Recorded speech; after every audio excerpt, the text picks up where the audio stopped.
Hello dear students, आप सभी का बहुत बहुत स्वागत है मेरे यूट्यूब चैनल एमपी एजुकेशन पर।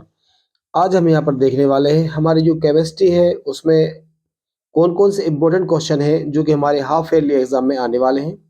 तो मैंने आप सभी के लिए 2 मार्क्स, 3 मार्क्स और 4 मार्क्स में जो क्वेश्चन आने वाले हैं, जो आईएमपी क्वेश्चन है, उनको यहाँ पे मेंशन किया है। तो ठीक है, हम वीडियो को स्टार्ट करते हैं, देखेंगे। तो जो आईएमपी क्वेश्चन है मैंने आपके लिए यहाँ पे सबसे पहले हम बताते हैं कि 2 नंबर वाले हमारे कौन कौन से क्वेश्चन है जो आपके लिए इंपॉर्टेंट है। तो सबसे इंपॉर्टेंट इसमें पहला देखेंगे आप लोग, मूलरता और मूललता की आपको परिभाषा। यहाँ पे 2 बार मूलरता है, एक मूललता है यहाँ पर, है ना। तो मूलरता और मूललता को परिभाषित करना है। हेनरी के नियम को उदाहरण से लिखिए। मूल प्रभाज, जिसे मूल अंश भी कहते हैं, किसे कहते हैं। अणु संख्या, गुणधर्म और उसके प्रकार हमें बताना है। विशेष चालकता या विशिष्ट चालकता किसे कहते हैं। ओम का नियम। लिगेंड किसे कहते हैं। कीलेट क्या है। डीएनए और आरएनए में हमें यहाँ से 2 अंतर लिखना है। साथ में ही आवश्यक और अनावश्यक एमिनो अम्ल किसे कहते हैं, ये क्वेश्चन हमें यहाँ से अच्छे समझना है। ओके, फिर 11 नंबर पे देखते हैं। तो विलयन के अणु संख्या जो गुणधर्म है वो किस कारक पर निर्भर करते हैं। लवण सेतु के कार्य क्या है। शैल स्थिरांक क्या है। शून्य कोटि की अभिक्रिया। रासायनिक अभिक्रिया की दर की परिभाषा। संक्रमण धातु में अच्छे उत्प्रेरण होती है। संक्रमण तत्व किसे कहते हैं। ठीक है, इसका वर्गीकरण कितने भागों में किया गया है। संक्रमण धातु में परिवर्तनशील संयोजकता दर्शाती है, क्यों। रेशेदार और गोलाकार प्रोटीन में 2 अंतर हैं। ज्यूटर आयन क्या होता है। समन्वय संख्या को परिभाषित आपको यहाँ से करना है। ये सारी क्वेश्चन मैंने आपके लिए 2 मार्क्स में लिए हैं। साथ में ही आपको डीडीटी का उपयोग है, पेप्टाइड बॉन्ड है, प्रोटीन का विकृतीकरण है और अर्धायु काल है। तो देखेंगे आप लोग, ये सारे के सारे क्वेश्चन आपके 2 मार्क्स में इंपॉर्टेंट है। इनमें से बहुत सारे क्वेश्चन आने की संभावनाएं है। अगर हम 3 नंबर की बात करेंगे तो 3 नंबर में जो आईएमपी क्वेश्चन है आपके हाफ ईयरली के लिए, उनमें आप देख लीजिए। आदर्श और अनादर्श विलयन में अंतर है। साथ में ही लेंथेनाइट संकुचन किसे कहते हैं। लेंथेनाइट और एक्टिनाइट में अंतर लिखना है। अभिक्रिया की कोटि और अभिक्रिया की आणविकता में अंतर। अभिक्रिया की दर स्थिरांक में अंतर। एल्कोहल फिनॉल में अंतर। ठीक है, फिनॉल का रंग गुलाबी हो जाता है वायु की उपस्थिति में, आपको दर्शाना है अभिक्रिया के साथ में।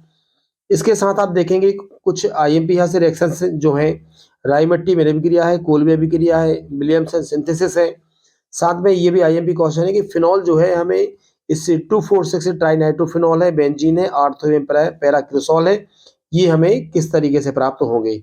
अगर हम बात करें आगे जो हमारे क्वेश्चन है 3 मार्क में, उसमें देखेंगे सिद्ध करना है कि प्रथम कोटि की जो अभिक्रिया है उसका अर्धायुकाल अभिकारक की प्रारंभिक सांद्रता पर निर्भर नहीं करता है। सेकंड क्वेश्चन देखेंगे शून्य कोटि की अभिक्रिया। तो दोनों के अर्धायुकाल आपको याद कर लेना है, प्रथम कोटि का भी करना है और शून्य कोटि का भी।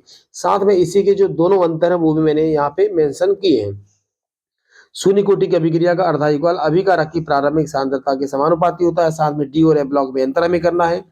धनात्मक और ऋणात्मक विचलन दर्शाने वाले विलयनों में हमें अंतर लिखना है।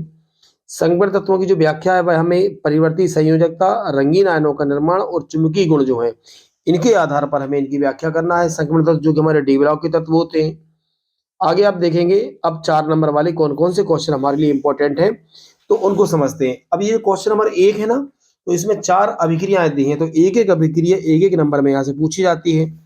जैसे कि स्टैंडमेयर अभिक्रिया है, हुंसडीकर अभिक्रिया है, वुड्स फिटिंग रिएक्शन है, फीडल क्राफ्ट रिएक्शन है, ये सारी इंपॉर्टेंट अभिक्रियाएं आपको करना है। साथ में देखेंगे जो 4 नंबर में आ सकते हैं वो SN1 और SN2 में अंतर आपसे पूछा जाता है। विशिष्ट चालकता, तुल्यांकी चालकता और आणविक चालकता के सूत्र और यूनिट्स पूछी जाती हैं। कुलराज का नियम, इसके उपयोग के साथ में मोस्ट आईएमपी क्वेश्चन है, ये भी एग्जाम में आने के चांसेस इसके बहुत होते हैं। साथ में आप देखेंगे संचारण किसे कहते हैं, इसे प्रभावित करने वाले कारक तथा संचारण से बचने के उपाय लिखने होते हैं।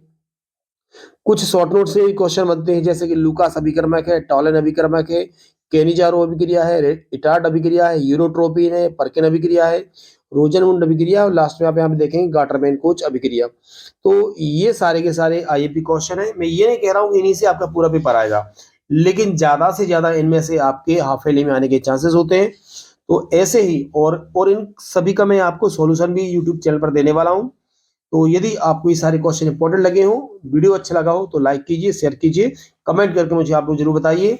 और जो भी स्टूडेंट्स चैनल पर नए हैं वो चैनल को सब्सक्राइब जरूर कीजिए। Thank you.